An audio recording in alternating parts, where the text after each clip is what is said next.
घे तू mobile silent करून घे.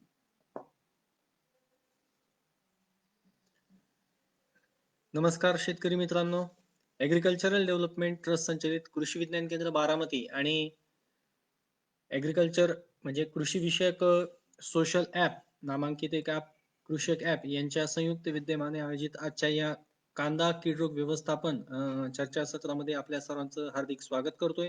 मी डॉक्टर मिलिंद जोशी, विषय विशेषज्ञ पीक संरक्षण कृषी विज्ञान केंद्र बारामती. आपण कांद्याबद्दल बोलणार आहोत. कांदा हे व्यापारी दृष्ट्या सर्वात महत्वाचं एक भाजीपाला पीक आपण म्हणतो. खूप चांगल्या पद्धतीने कोणत्याही जमिनीवर वातावरणात येणारं हे तीनही ऋतूमध्ये घेतलं जाणारं पीक की ज्यामध्ये खर्च खूप कमी असतो आणि मिळाला तर खूप चांगला भाव सुद्धा आपल्याला व्यापारी दृष्ट्या मिळत असतो. कांदा पिकवणाऱ्या राज्याचा विचार केला तर महाराष्ट्र राज्य हे अग्रेसर आहे आणि त्यातल्या त्यात नाशिक जिल्हा हा कांदा उत्पादनासाठी प्रसिद्ध आहे.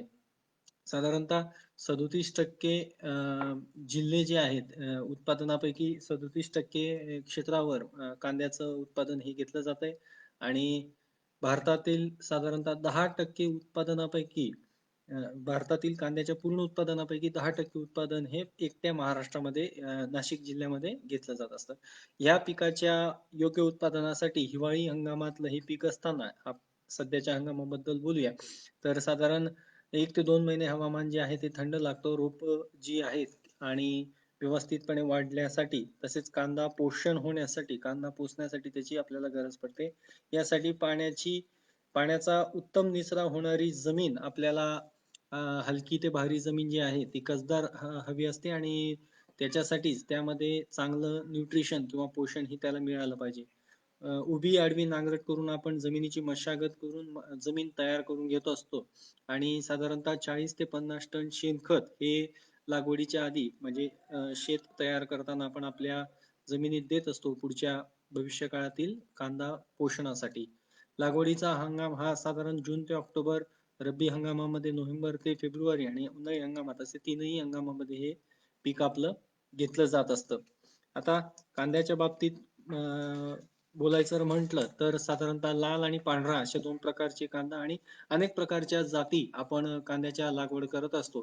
त्यामध्ये बसवंत 780 असेल, N53 असेल, N241 असेल, पुसा रेड असेल किंवा अजून काही लोकल म्हणजे आपण आपल्या परिसरातल्या जाती ज्या म्हणतो त्या घेतल्या जातात. साधारणतः हेक्टरी 10 किलो बियाणे कांद्याची आपल्याला रोपं तयार करण्यासाठी आणि लागवडीसाठी हे पुरेसं होत असतं. कोणत्याही पिकाचा विचार जर आपण केला तर सगळ्यात जास्त खर्च हा आपल्या खतं आणि औषधं या 2 गोष्टींवर शेतकरी बांधव करत असतात. आता शेतकरी बांधवांना उत्पादन खर्च कमी कसा करायचा या अनुषंगानेच आपण थोडं बोलणार आहोत कारण तो एकच घटक आहे की जो आपल्याला निव्वळ नफा वाढवून द्यायला मदत करतो.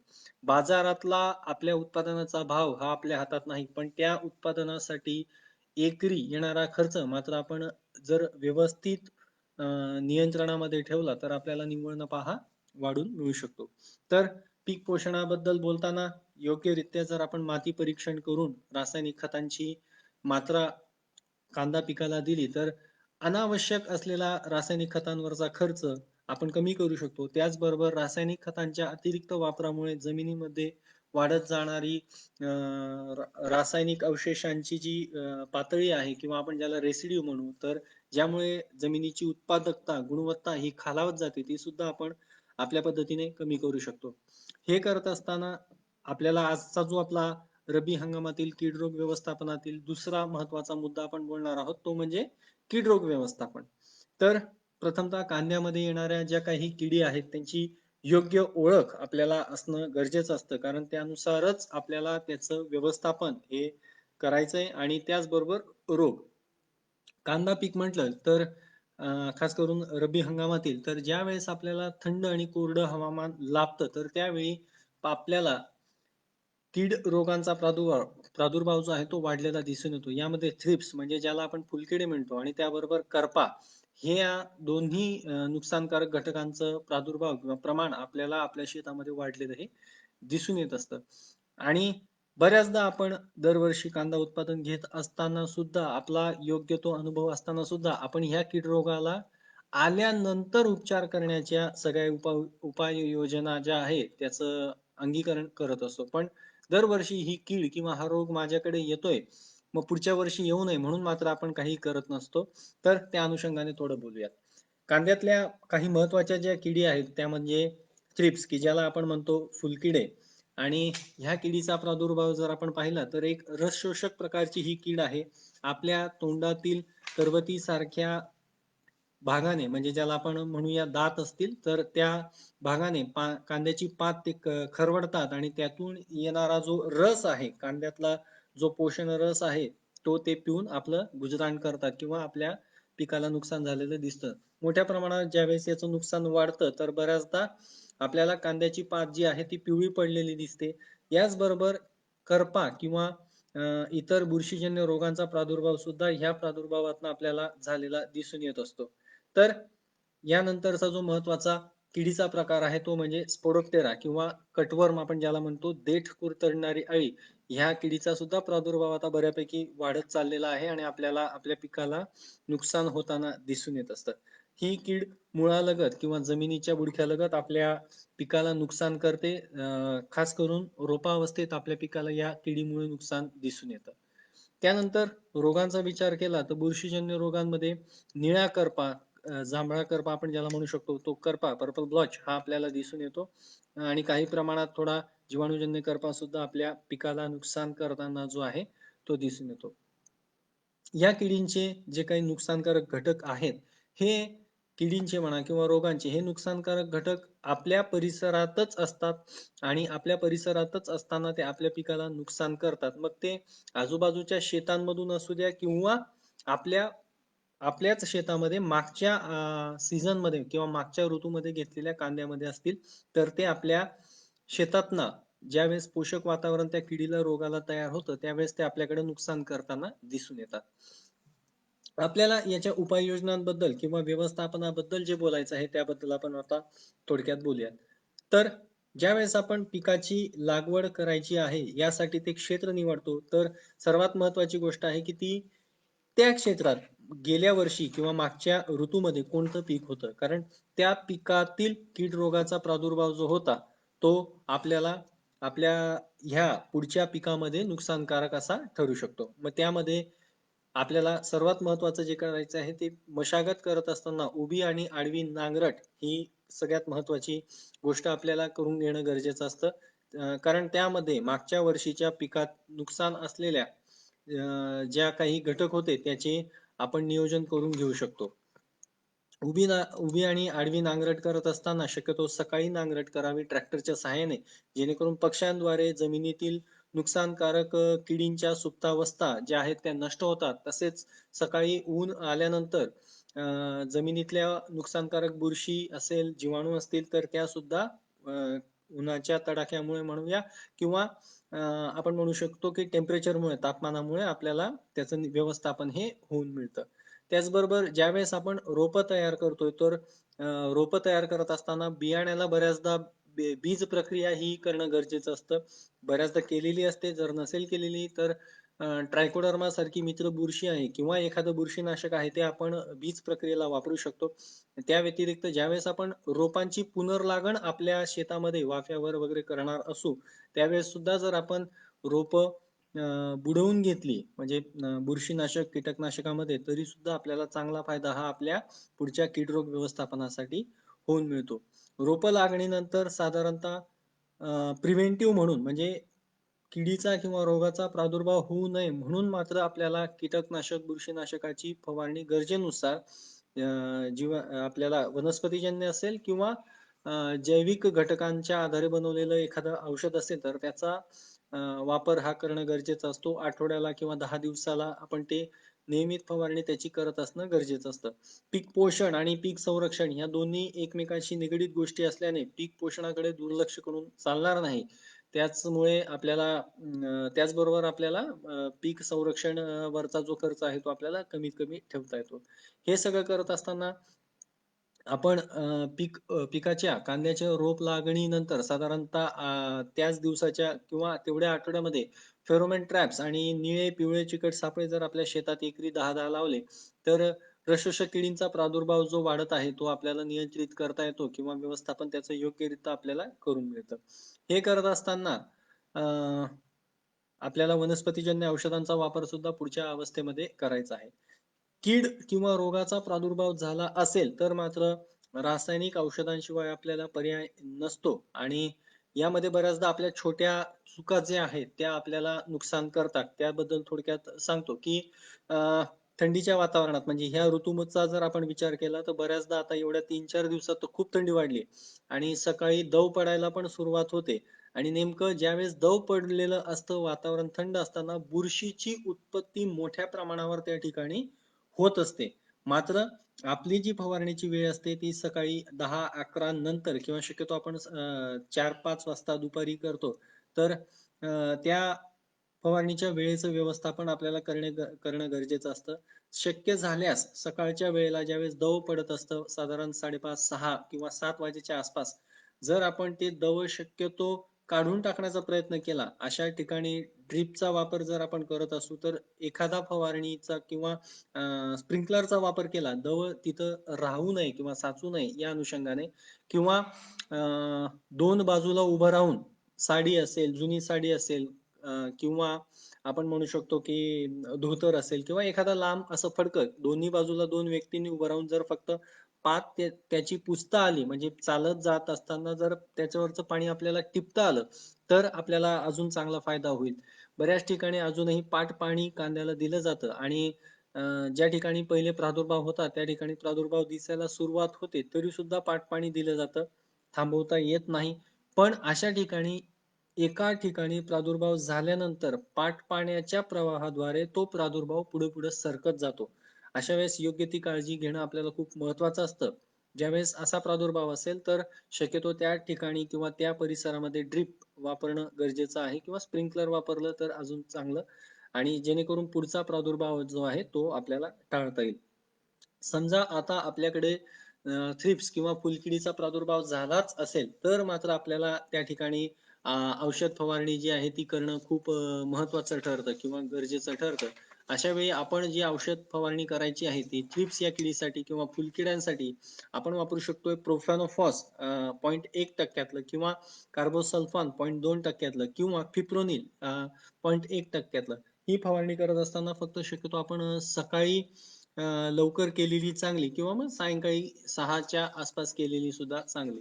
बुरशीनाशकाचा ज्यावेळेस आपल्याला हात घ्यायचा आहे किंवा आपण म्हणू शकतो फवारणी करायची असेल तर हेक्झाकोनाझोल किंवा प्रोपिकोनाझोल ही 0.1%तली जी फवारणी आहे ही आपण बुरशीनाशक म्हणून घेऊ शकतो आणि आपल्याला त्याचं योग्य व्यवस्थापन जे आहे कीड रोगाचं हे करून मिळतं.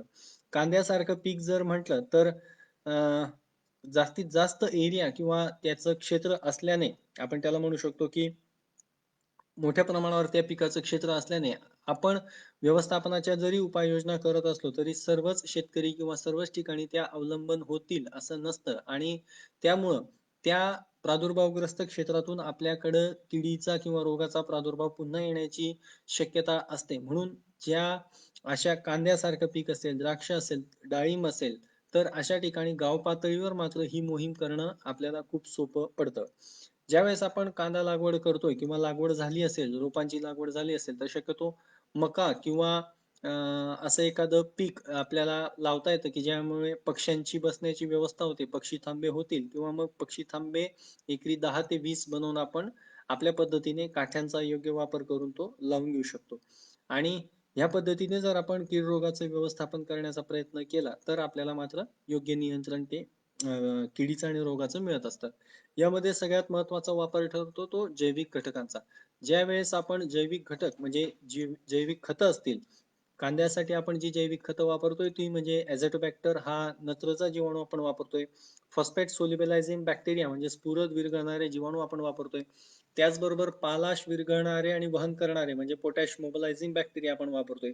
हे 3 महत्त्वाचे किंवा मुख्य अन्नद्रव्य उपलब्ध करून देणारे घटक किंवा जैविक खते आपण वापरू शकतोय. याचा वापरण्याचा जो कालावधी आहे तो लागवडीनंतर दर महिन्याला एकदा आपण आपल्या पद्धतीने वापरू शकतोय.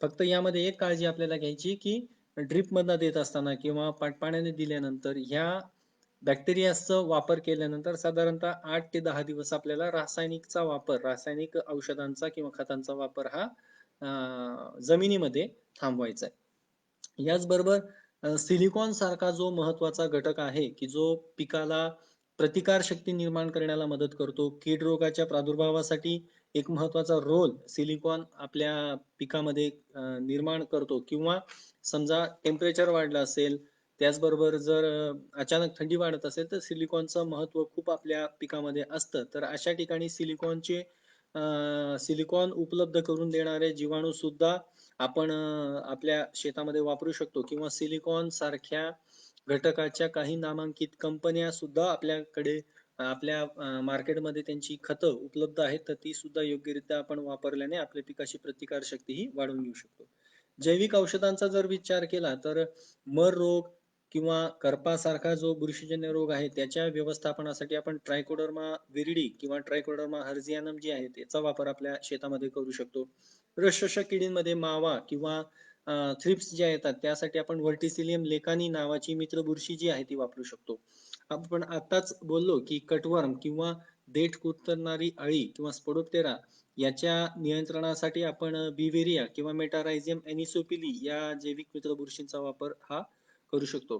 काही ठिकाणी किंवा मी म्हणू शकतोय की ज्या ठिकाणी अपूर्ण कुजलेलं शेणखत वापरलं जातंय त्या ठिकाणी बऱ्याचशा शेतकरी बांधवांना हुमणी आणि वाळवी या दोन किडींचा मोठ्या प्रमाणावर प्रादुर्भाव आपल्या पिकामध्ये दिसतो. तर त्या ठिकाणी सुद्धा तुम्ही वर्टिसिलियम सॉरी बिव्हेरिया बासियाना आणि मेटारायझियम एनिसोपिली या दोन मित्र बुरशींचा वापर तुम्ही करू शकताय. जीवाणूजन्य करपा असेल तर आपण सुडोमोनास किंवा बॅसिलस सबटिलिस या मित्र जीवाणूंचा वापर हा करून घेऊ शकतो. जर आपल्याला कीड रोगाचा प्रादुर्भाव थोडा रोखायचा असेल, प्रिव्हेंटिव्ह म्हणून एखादं औषध घ्यायचं असेल, तर निम्बार्क किंवा निंबोयुक्त औषध एखादं किंवा दशपर्णी अर्कासारखं औषध घरच्या घरी बनवून आपण घेऊ शकतो, की ज्यामुळे आपला खर्चही कमी राहील, पिकावर रेसिड्यू किंवा अवशेष त्याचे दिसणार नाहीत आणि एकाच औषधाने अनेक प्रकारच्या किडींचा व्यवस्थापनाचा मार्ग आपल्याला सोपा होतो. बऱ्याच शेतकऱ्यांचे प्रश्न आहेत की यावर्षी मर रोगाचा प्रादुर्भाव जास्त आहे. हो नक्कीच, कारण यावर्षी पाऊस जरा जास्त लांबला होता, जमिनीमध्ये पाणी होतं आणि त्यानंतर सुद्धा आपण योग्य ओलावा किंवा जास्त ओलावा असल्यानंतर सुद्धा आपण पिकाचा कालावधी पुढे जाऊ नये म्हणून कांद्याची लागवड करतोय. लागवड केल्यानंतर सुद्धा पाणी देतोय आणि गेल्या म्हणजे दिवाळीपासून आपण म्हणूयात वातावरणाचा खूप फेरबदल होतोय. अचानक टेम्परेचर वाढतंय. आता 3 दिवसापासून थंडी खूपच वाढली. म्हणजे पिकाला त्याची प्रतिकार शक्ती जी आहे ती साथ देत नाही किंवा वातावरणाच्या ह्या अनियमित बदलामुळे सुद्धा पिकाला नुकसान होतंय आणि मग अशा ठिकाणी वातावरण पोषक झाल्यामुळे कीड रोगाचा प्रादुर्भाव वाढतो. त्यातल्या त्यात बुरशीजन्य रोगांचा प्रादुर्भाव जास्त वाढतो, कारण फ्युझेरियम किंवा इतर बुरशी ज्या भाजीपाला पिकांना नुकसान करतात त्याच बुरशी आपल्याला कांदा पिकामध्ये नुकसान करताना दिसून येतात. म्हणूनच मी म्हटलं की त्याचा सोर्स ऑफ इनोक्युलम आपल्याला सुरुवातीच्या कालावधीतच कमी करायचा असतो. तर या वर्षी रोगाचा प्रादुर्भाव जास्त आहे. शक्यतो ट्रायकोडर्माचा वापर करून आपण त्याचा योग्य व्यवस्थापन जे आहे ते केलं तर चांगला आपल्याला रिझल्ट जो आहे तो मिळू शकतो. मागच्या वर्षी किंवा आपण म्हणू शकतो की गेल्या काही दिवसांमध्ये कांद्याचा जो रेट होता तो खूप चांगला होता आणि त्यानंतर अचानकच पुन्हा बाजार भाव कोलमडले किंवा व्यवस्था कोलमडली. बऱ्याच ठिकाणी लोक किंवा शेतकरी बांधव आपले कांदा बीजोत्पादनाचा सुद्धा कार्यक्रम घेत असतात आणि कांदा बीजोत्पादनाचा कार्यक्रम घेत असताना जर आपण त्या ठिकाणी खूप हानिकारक कीटकनाशक वापरत असू तर आपल्याला योग्य बीजोत्पादन मिळत नाही, कारण योग्य बीजोत्पादनासाठी योग्य परागीभवन होणं गरजेचं असतं आणि त्या योग्य परागीभवनासाठी आपल्याला मधमाशीची खूप गरज असते. परंतु रासायनिक औषधांच्या अति वापरामुळे खास करून जे निओनिकोटिनॉइड्स आहेत किंवा ज्याला आपण म्हणतो कॉन्फिडॉर सारखं औषध असेल, कॉन्फिडॉर हे नाव झालं, पण इमिडाक्लोप्रिड असेल, ऍसिटामिप्रिड असेल, तर अशा औषधांमुळे मधमाशीला खूप मोठ्या प्रमाणात नुकसान होतं आणि असा एक महत्वाचा परागीभवन करणारा घटक आपल्या शेतात फिरकत नाही आणि मग आपल्याला बीजोत्पादनामध्ये नुकसान होतं. तर अशा वेळेस बीजोत्पादन करत असताना शक्यतो रासायनिक औषधांचा वापर आपल्याला टाळायचा आहे. गोटाचा कांदा सुद्धा सडतोय किंवा पिवळा पडतोय. ज्या वेळेस पोषण आपण देतोय ते पोषण पूर्णपणे आपल्या पिकाला मिळतं, परंतु ओव्हर मॅच्युरिटी ज्यावेळेस यायला लागते किंवा वातावरण ज्यावेळेस बदलतं, तर हा आपल्याला परिणाम जो आहे तो दिसून येत असतो. म्हणूनच प्रिव्हेंटिव्ह म्हणजे रोग येऊ नये म्हणून शक्यतो आपण जर काळजी घेतली, तर जास्त आपल्याला फायदा किंवा जास्त व्यवस्थापन आपल्याला दिसून येतं.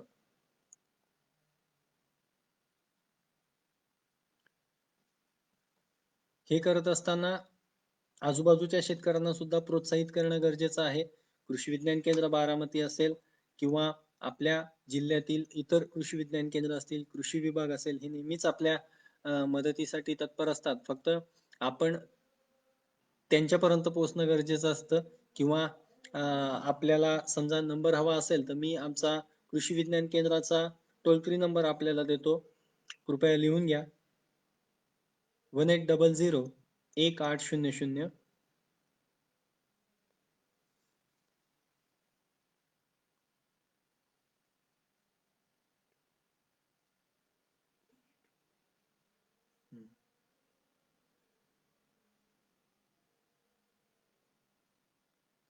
किंवा कृषी विज्ञान केंद्र बारामतीशी सुद्धा आपण संपर्क करू शकतात. बऱ्याच शेतकरी बांधवांचे प्रश्न आले होते आणि जास्तीत जास्त प्रश्न हे थ्रिप्स म्हणजे फुलकिडे आणि मर रोग किंवा करपा या रोगाशीच संबंधित होते. तर मला वाटतं आपण त्याचं सांत्वन केलेलं आहे. त्याबद्दल आपण बोललेलो आहोत आणि अजून काही शंका असतील तर आपण मला संपर्क करू शकतात.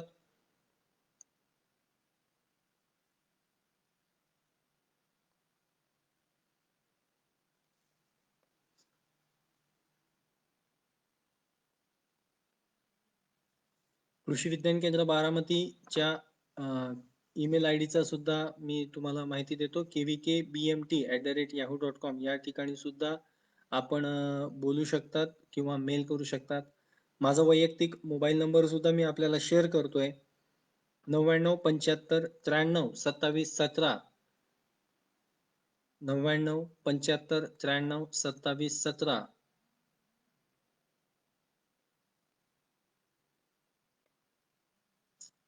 हाच नंबर व्हॉट्सअपला सुद्धा आहे. आपण व्हॉट्सअपला फोटो पाठवून आपलं नाव, पत्ता आणि प्रश्न विचारू शकता. व्हॉट्सअप टोल फ्री नंबर मला पूर्ण सांगायचा राहिला.